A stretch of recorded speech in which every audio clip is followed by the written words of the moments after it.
حضور جب گھر تشریف لے جاتے تو صحابہ تو بیٹھی مسجد نبوی میں رہتے، دور دور سے آئے ہوتے اور حضور سے دین لینا ہوتا انہوں نے. تو آقا کریم نے اگر واپس تشریف لانا ہوتا تو حضور اپنے موزے مبارک، اپنے نالین وہیں دروازے پہ چھوڑ دیتے. تو اس کا مطلب یہ ہوتا، اشارہ سائن یہ ہوتا کہ میں ابھی آیا.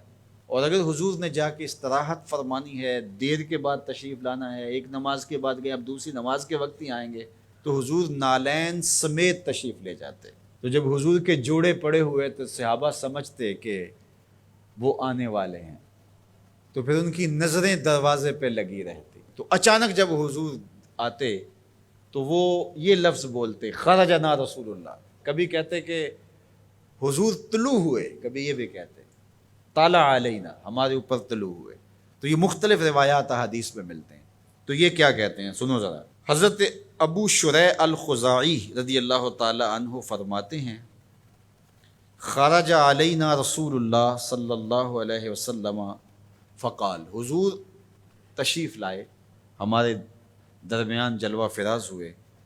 فقال، اور ارشاد فرمایا، الیسا تشہدون اللہ الہ الا اللہ وانی رسول اللہ، تم گواہی دیتے ہو کہ اللہ کے علاوہ کوئی معبود نہیں ہے اور میں اللہ کا رسول ہوں. قالوا بلا، سب نے کہا کیوں نہیں. یعنی مطلب کیا کہ میں جب اللہ کا رسول ہوں تو پھر جو کہہ رہا ہوں اس کو غور سے سنو. اب ذرا دیکھیے کہ حضور نے یہ کہہ کے ایسا ماحول پیدا کر کے کہا کیا. اب اس کہنے پہ قربان. حضور نے ارشاد فرمایا، یہ اللہ کی کتاب قرآن مجید، اس کا ایک سرا تمہارے ہاتھ میں ہے. یعنی یہ اللہ کی لٹکتی ہوئی رسی ہے قرآن مجید، اور لٹکتی جو رسی ہوتی ہے اس کے دو سرے ہوتے ہیں نا. تو کہا اس کا ایک سرا اللہ کے ہاتھ میں ہے اور دوسرا سرا تمہارے ہاتھ میں ہے. اللہ اکبر.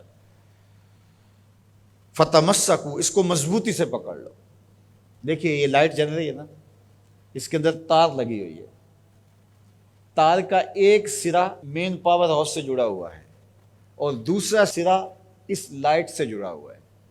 تو اگر یہ دوسرا سرا مضبوطی سے یہ لائٹ پکڑ لے تو پھر روشنی دے گی نا، اجالا دے گی، ظلمت مٹائے گی.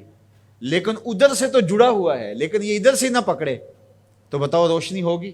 تو کہا کہ قرآن ایسی اللہ کی کتاب ہے، اللہ کی لٹکتی ہوئی رسی ہے جس کا ایک سرا تمہارے رب کے دستے قدرت میں ہے، دوسرا سرا تمہارے ہاتھ میں ہے. فتمسکوا، کہا جوڑ مضبوط کر لو، پکی طرح سے اس کو پکڑ لو. جب پکی طرح سے پکڑ لو گے تو فرمایا فَإِنَّكُمْ لَن تَضِلُّوا، ظلمت تمہارے قریب بھی نہیں آ سکتی، چانن ہی چانن ہوگا، اور کبھی بھی تم گمراہ نہیں ہو سکتے، کبھی بھی ہلاک نہیں ہو سکتے.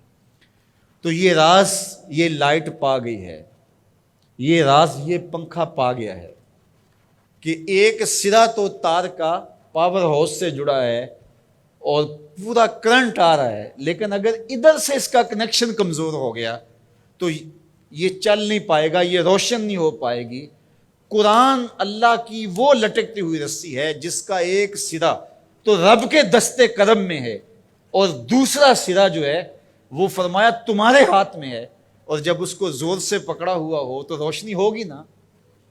تو جب یہ تصور آتا ہے کہ یہ قرآن اللہ کی لٹکتی رسی ہے، حبل ممدود من السماء الی الارض، آسمان سے زمین کی طرف لٹکتی ہوئی اللہ کی رسی ہے، تو جب زور سے اس کو پکڑیں گے، مضبوطی سے تھامیں گے، ایقان کے ساتھ، یقین کے ساتھ تمسک کریں گے، تو پھر باطن میں چراغاں کیوں نہیں ہوگا، تو پھر کرنٹ کیوں نہیں آئے گا، پھر کیوں جو ہے وہ توانائی پیدا نہیں ہوگی. تو پھر تو ایک عجیب کیفیت پیدا ہوگی نا کہ یہ وہ قرآن ہے جس کا ایک سرا رب کے دستے کرم میں اور ایک سرا ہمارے ہاتھ میں ہے. کتنی خوبصورت میرے حضور نے مثال دی.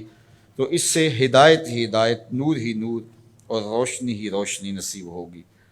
اچھا، اس عنوان سے صرف ایک روایت سن لیجئے. حضور نے ارشاد فرمایا، حضرت عبداللہ ابن عباس رضی اللہ تعالیٰ عنہ کی مرویات سے ہے، حضور نے ارشاد فرمایا کہ جس نے فساد امت کے دور میں میری ایک سنت کے ساتھ تمسک اختیار کیا، میری ایک سنت کو مضبوطی سے پکڑ لیا، جب فساد بپا ہوگا، جب میری سنتوں کو توڑا جا رہا ہوگا، دین کی قدردانی نہیں ہوگی، لوگ دین کی پرواہ نہیں کریں گے، خواہشات کے غلام بن جائیں گے، اس زمانے میں جس نے میری ایک سنت کو مضبوطی سے پکڑ لیا، میرے اور آپ کے آقا و مولا فرماتے ہیں اللہ اسے 100 شہیدوں کا ثواب عطا فرمائے گا۔